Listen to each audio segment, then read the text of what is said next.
Prósopo, persona de mi corazón. Jen, Regálame todas las historias Jackson, para terminar mi canción. Vyakti, Persona, Arkinsaso, persona. Hominem. Hashtag persona. La palabra persona expresa la singularidad de cada individuo de nuestra especie.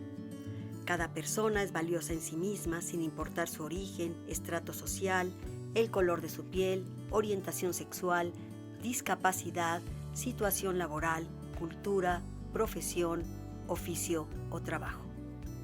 Las personas son seres que se cuidan las unas a las otras. Esto quiere decir que en algún momento de nuestra vida, la mayoría de las personas cuidaremos y seremos cuidadas. Sin embargo, a pesar de los cambios que se han establecido en cuanto a la igualdad de género, las mujeres siguen siendo en su mayoría las que cargan con la responsabilidad de los cuidados en el hogar.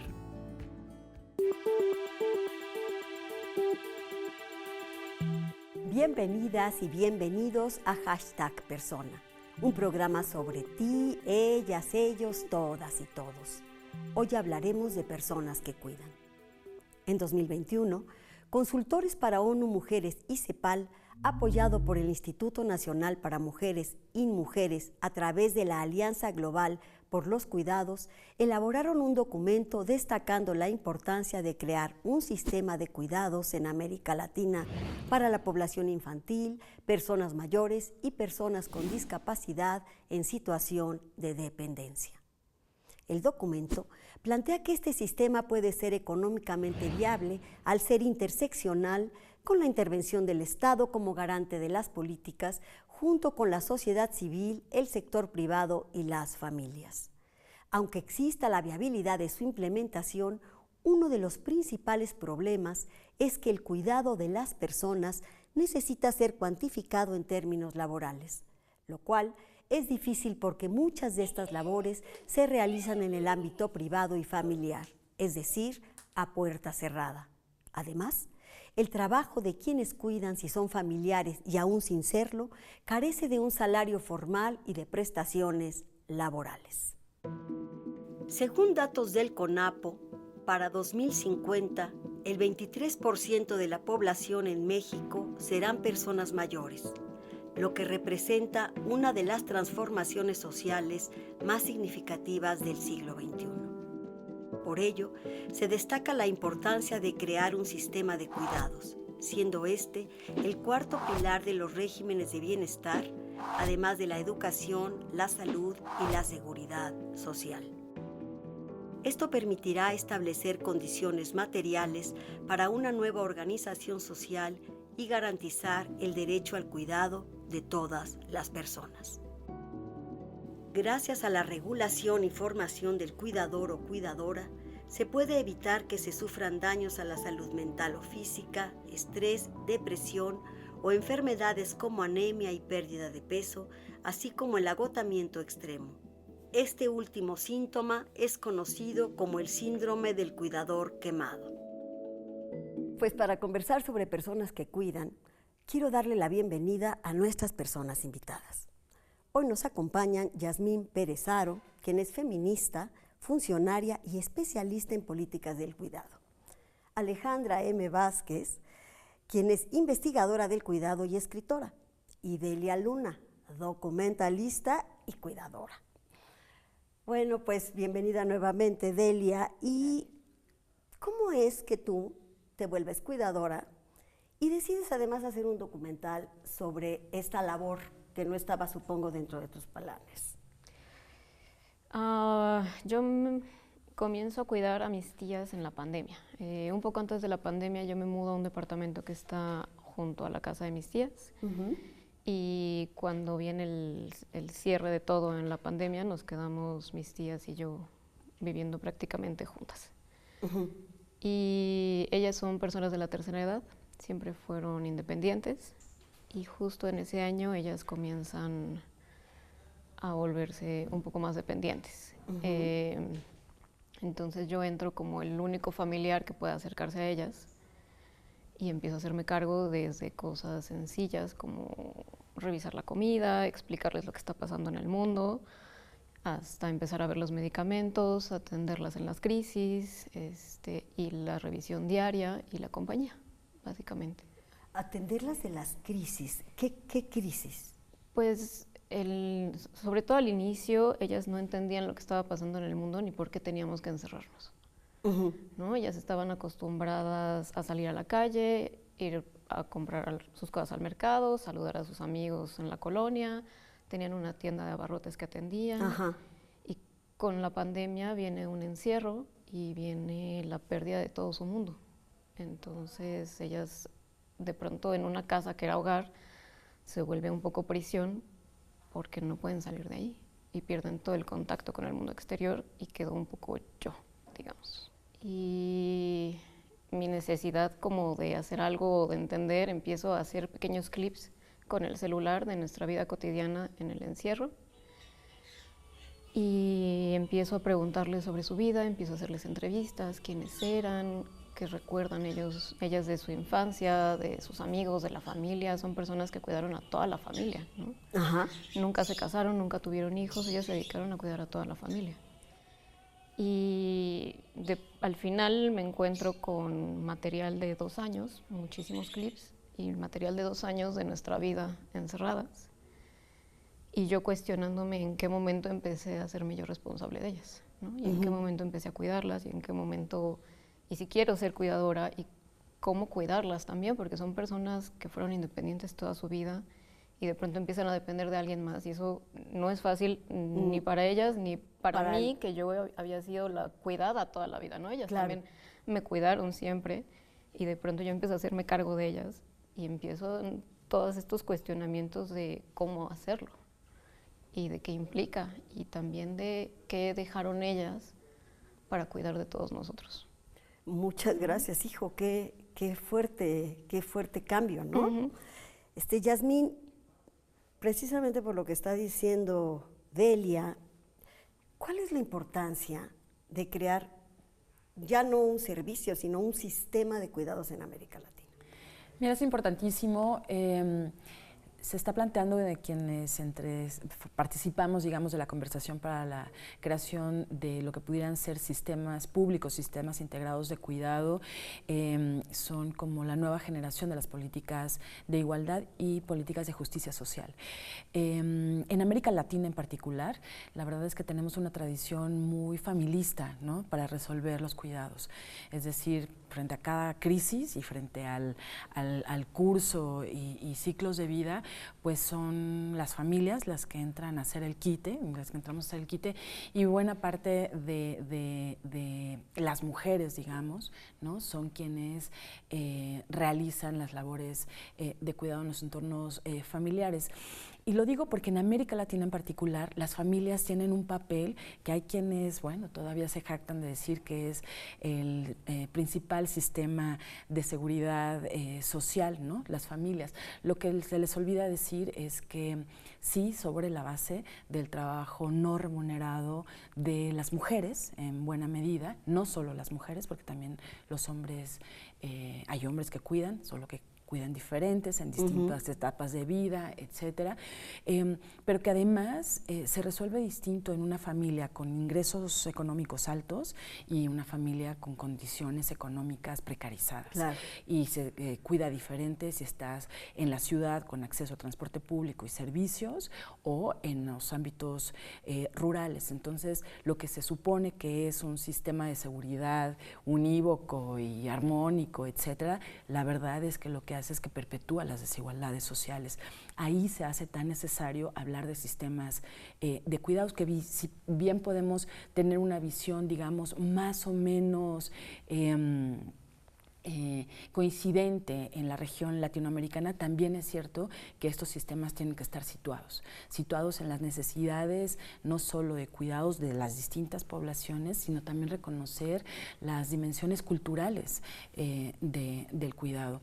Hay en sectores, sobre todo en los sectores feministas, etcétera, que hablamos mucho de la necesidad de desfeminizar los cuidados, reconociendo que buena parte de las personas que realizamos estas labores somos las mujeres, no todas las mujeres, ni en las mismas condiciones, y por otro lado desfamiliarizar los cuidados. Sin embargo, con algunos matices, porque también es un elemento muy cuestionador, ¿no? La familia y los vínculos familiares que tenemos en América Aquí Latina, te voy a que no se interrumpir. tienen en Quiero Europa. justamente preguntarle a Alejandra, ¿a qué dificultades se enfrenta una persona que se vuelve cuidadora de un familiar? Pues sí, al interno se ve exactamente lo que dice Yasmín, ¿no? Lo que está en lo familiar está en el espacio privado, y lo que está en el espacio privado parece que es imposible de socializar, de cuestionar, al menos en mi experiencia, y ahora ya sé que en las experiencias de otras personas, sobre todo mujeres, era incuestionable, ¿no? Parece que ponemos en el tapete de entrada de la casa nuestra persona pública, nuestra persona con derechos, nuestra persona como cuestionadora, y adentro de lo familiar pues hay dinámicas que también la sociedad necesita de esas dinámicas para sostenerse. Claro. A lo familiar no se entra, a lo familiar no se dice, hasta tenemos dichos, ¿no? De la ropa sucia se lava en casa, el buen juez por su casa empieza, puede ser candil de la calle, oscuridad de tu casa. Eso quiere decir que no estamos acostumbrados ni acostumbradas a cuestionar lo que pasa en lo familiar, ni tampoco a traer términos como trabajo. Yo he visto que es muy difícil para muchas mujeres cuidadoras, por ejemplo, mi abuela en el caso del libro que yo escribí, o sea, como que aceptar el término trabajo para estas transacciones, entre comillas, que se hacen en lo familiar. Pero sí necesitamos buscar las formas para que esto ocurra, porque si no, lo que pasa es que se atomiza el cuidado, también depende de clase, raza, ¿no? Condiciones materiales, entonces también depende mucho de si tenemos la capacidad económica para pagar ciertas cosas, para pagar salud privada, para pagarle a personas que cuiden a los adultos mayores. Entonces empieza a ser, cuando se atomiza, empieza a ser muy difícil de sostener. Es de hecho insostenible para muchas familias, y sin embargo ahí sigue ocurriendo porque O sea, no hay de otra. Aquí es como, es mi familiar, lo quiero, lo aprecio, pero bueno, lo cuido, y ese cuidado, ¿qué implica, no? O sea... Sí, claro. Sí, implica, es que no, o sea, implica lo afectivo, que es lo primero que se pone en la mesa, ¿no? O sea, lo cuidamos porque queremos, cuidamos porque amamos. Claro. Y la verdad, es un trabajo multifactorial, porque no queremos negar que sí hay afecto involucrado, pero también hay saberes, y hay técnica, y hay trabajo manual, y hay trabajo emocional, y hay muchas cosas que hay que poner sobre la mesa de algún modo, porque si no solamente se restringe a cuidas porque amas, y entonces ahí ya acaba la conversación y parece que es automático cuidar, cuando en realidad se aprende, parece que es obligatorio porque tu familia es tu propiedad privada. Entonces tú cuidas a tus niños, a tus ancianos, a tus enfermos, y te corresponde a ti, y ya no hay, parece que ya no hay más conversación, y en realidad hay muchísima conversación. Todo y se necesita mucho escuchar a las personas que cuidan, porque a veces nada más quieren como que homologarlo como en los términos que tenemos en lo público, y decir, es trabajo y hay derechos y hay obligaciones, como en todo trabajo, y en realidad hay muchos matices en el trabajo de cuidados que necesitamos. Pues muchas gracias, te voy a interrumpir. Sí, claro. Vamos a una breve pausa, no se vayan, regresamos. #persona.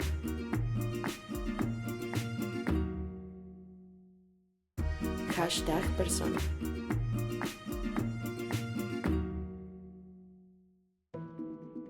A través de la creación de un sistema de cuidados, se plantea la importancia de empezar el desarrollo de cuidados desde las primeras infancias, que implique una interseccionalidad integrada por el Estado y una división equitativa entre padres y madres.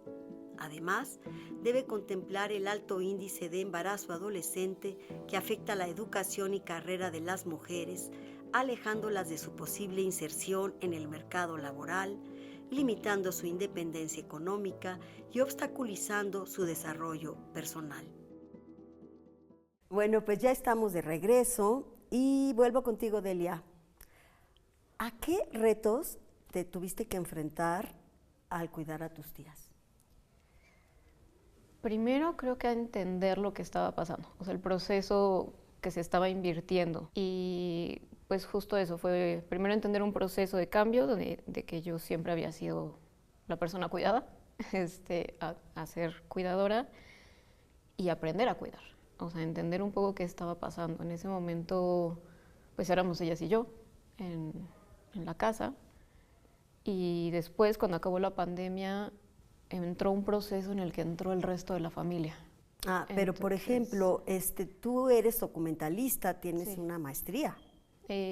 No, 2 licenciaturas. 2 licenciaturas, sí, porque es licenciatura. Sí, en comunicación y en Y cine. de repente te metes a una casa y tienes que hacer labores de casa, olvidarte de toda esa parte. ¿Cómo lo viviste eso? Pues nunca pude olvidarme. O sea, en realidad justo el documentar todos esos procesos es un poco lo que me ayudó a entender, ¿no? Sacar mi camarita y empezar a observarlas y entender un poco qué les estaba pasando a ellas, qué me estaba pasando a mí. Creo que eso es lo que ayuda a que ninguna de las tres nos volviéramos locas, ¿no? Ujú.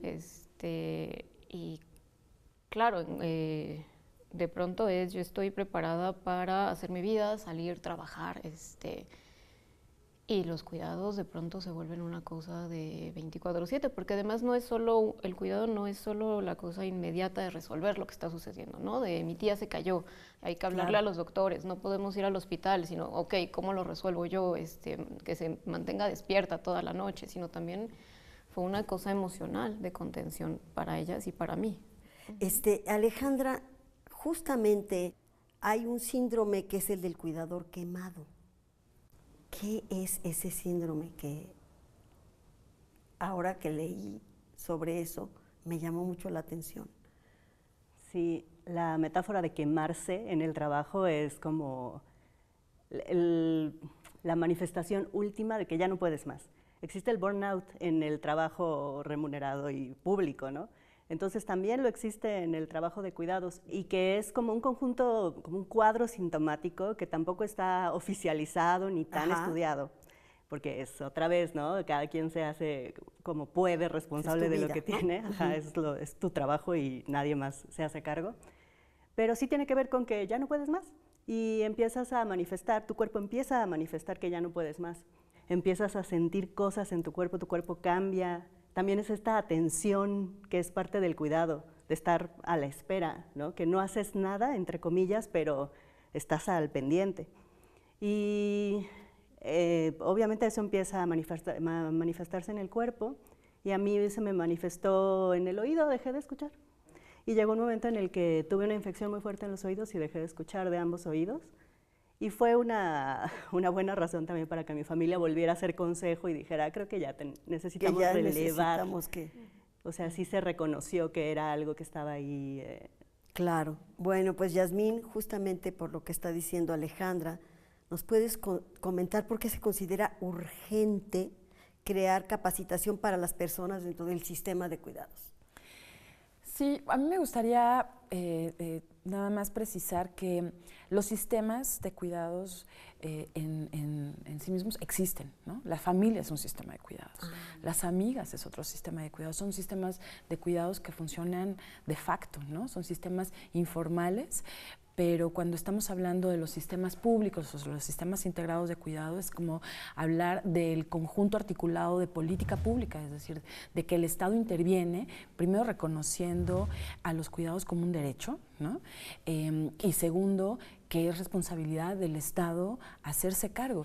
Ahora, la parte de la capacitación es muy importante porque se asume que las mujeres o las personas que realizamos los cuidados lo traemos, nos suda el cuidado, nos suda el amor, nos suda el cuidado, nos suda el estar al pendiente, ¿no? Como lo emanamos orgánicamente, cuando en realidad, sobre todo para cuidados que demandan una atención específica, personas que están en una situación de postración, que están cursando alguna enfermedad crónico-degenerativa, etcétera, incluso las infancias, ¿no?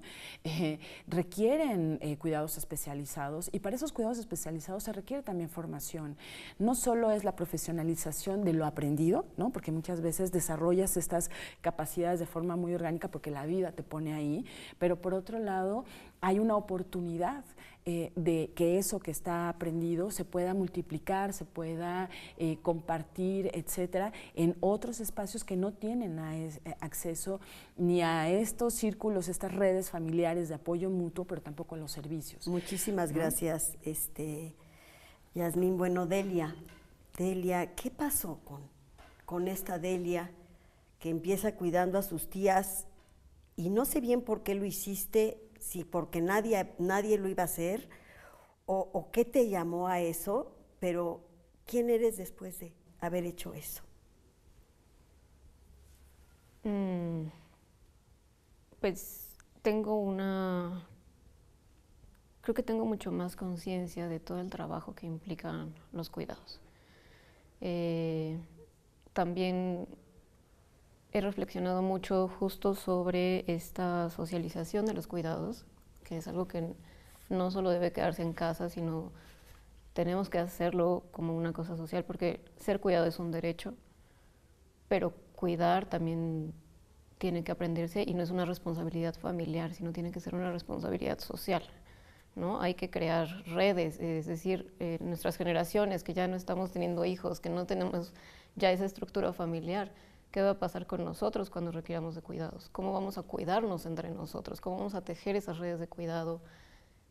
¿Qué va a hacer el Estado también para eso, ¿no? ¿Cómo va a generar esto también? Tengo muchas preguntas todavía y justo me ha llevado a meterme a investigar y a meterme con estos temas.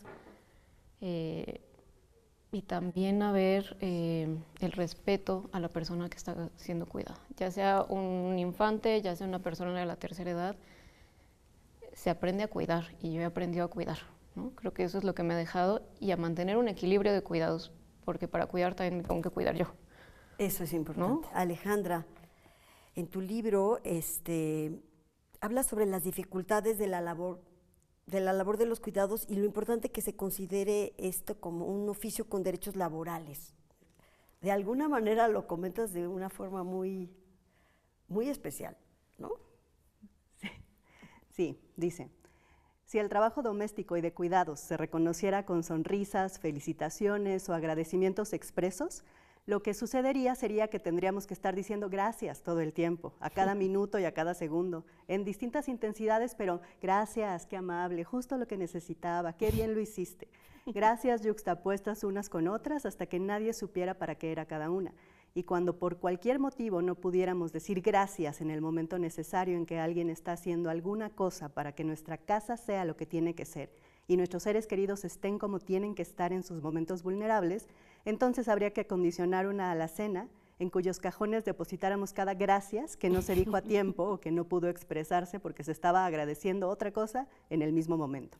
Y cada vez que abriéramos los cajones se desbordarían las gracias, muchas gracias, hasta que no va a estar ese espacio y termino justamente preguntando, ¿a dónde se va una de vacaciones con 150 millones de gracias? Bueno, muchas gracias. Gracias. Gracias. Yasmín, ¿cómo ayudaría un apoyo económico gubernamental a las primeras infancias, a sus madres y padres, al crear ya un sistema de cuidados donde pues intervengan varios sectores, ¿no? Sí, mira, bueno, la inversión en las infancias es fundamental, primero por el presente de esas niñas y niños, su calidad de vida, una vida digna. Hay una relación negativa, por ejemplo, entre menor inversión pública en las infancias, particularmente en la primera infancia, es mayor el rezago y la pobreza en esta población.